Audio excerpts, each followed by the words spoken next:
বিসমিল্লাহির রহমানির রহিম। সবাইকে জানাই আন্তরিক অভিনন্দন। যারা নির্বাচন করার জন্য প্রস্তুতি নিয়েছেন তাদেরকে উল্লেখ করে বলছি, এই দেশের পরিস্থিতি ভালো না। মানুষ কিভাবে অসহায় জীবনযাপন করছে। ইলেকশন করতে চান তাহলে যত কোটি মানুষ আছে এই বাংলাদেশে, মাথা পিছু 1 কোটি করে টাকা বাজেট করতে হবে, তাহলে আপনি এই দেশ সব কিছু হতে পারবেন। কেউ আছেন? দেখি তো আপনার ক্ষমতাটা কিভাবে খাটাতে পারেন। যদি একটা ভোট কম হয়, সব দায়িত্ব আমি নেব। যত কোটি মানুষ আছে সেই কয় কোটি ভোটই আপনাকে দেওয়া হবে। আর যেন এই পেটের দায়, কোনো ছিনতাই, চুরি, ডাকাতি, মানুষ হত্যা না করতে হয়। আজকে কতর জমি আছে, কতর জমি নাই, কত কিস্তি দিতে পারে না। কিভাবে এই দেশ পরিচালনা চলে যাচ্ছে। আজকে ঢাকার শহর গেলে দেখতে পাচ্ছি কত অসহায় মানুষ কত ভাবে কত ধারে ধারে পড়ে আছে।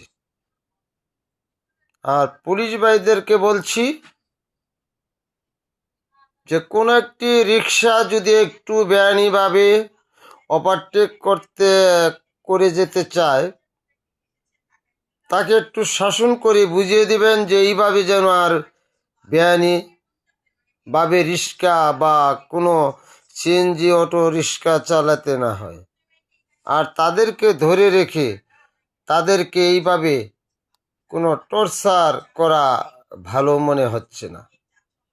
তাদেরকে শেষবারের মতো সতর্কবাণী বলে ছাড়িয়ে দিবেন, পরবর্তীতে যেন আর এই ধরনের ভুল না হয়।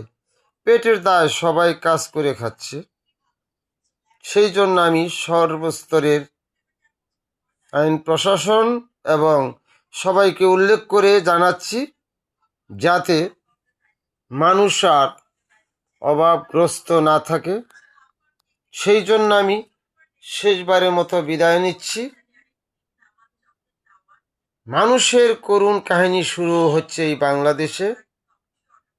আর আন্দোলনকারীকে বলে দিচ্ছি, কোনো পুলিশের উপর যেন কোনো ইট পাটকেল কেউ ঢেল না দেয়। তোমাদের পুলিশ কোনোদিনই বেআইনিভাবে গুলিও করবে না, কাউকে ধরে মারবেও না। আর পুলিশ ভাইদেরকে বলছি, যে যে দল করে তার সে আনন্দে নিয়ে এসে মিটিং মিছিল করে, পেটের দায় মিটিং মিছিল করে, কত টাকা দিয়ে মিটিং মিছিল করায়। সেই জন্য সবার পেটে খোদা। সেই জন্য এই দেশকে ভালোবাসতে হলে আগে সবাইকে আনন্দিত করে মানুষকে বুঝিয়ে এই দেশ শাসনতন্ত্র চালাতে হবে। সেই জন্য আর কি বলবো, আর যেন কোনো অত্যাচার অগ্নিসংগ না হয়। আর সবাইকে বলে দিচ্ছি যে কেউ যেন আর গাড়িতে কোনো আগুন না দেয়। আগুন দিলে কিন্তু যদি কোনো আইনে বা কোনোভাবে যদি তার তথ্য পাওয়া যায়, সেটা কিন্তু নিচে আগুন থাকবে, উপরে কিন্তু দড়ি থাকবে। সেই দিকে খেয়াল রেখে কোনো একটা গাড়িতে যেন আগুন দেওয়া না হয়। এই বলে বিদায় নিচ্ছি। আল্লাহ হাফেজ। শফিকুল ইসলাম, পিতা জেলতিকা নির্বাচিত আবুল কাসিম, চেয়ারম্যান এবং বিশিষ্ট বীর মুক্তিযোদ্ধা, আপনাদের সর্বস্তরের মায়া মমতায় ভরে থাক, এই বলে বিদায় নিচ্ছি। আল্লাহ হাফেজ। সবার সুখময় কামনা করে বিদায় নিচ্ছি, যাতে আর ভুল প্রান্তি না হয়। আল্লাহ হাফিজ। শফিকুল ইসলাম, 13 নং লক্ষিন্দর ইউনিয়ন, 3 নং ওয়ার্ড, খাজনাগড়া পোস্ট, পেশাটা থানা, উপজেলা, ঘাটাল জেলা, টাঙ্গাইল। আল্লাহ হাফিজ। এই বলে বিদায় নিচ্ছি, সবার সুখময় কামনা করে। আল্লাহ হাফিজ।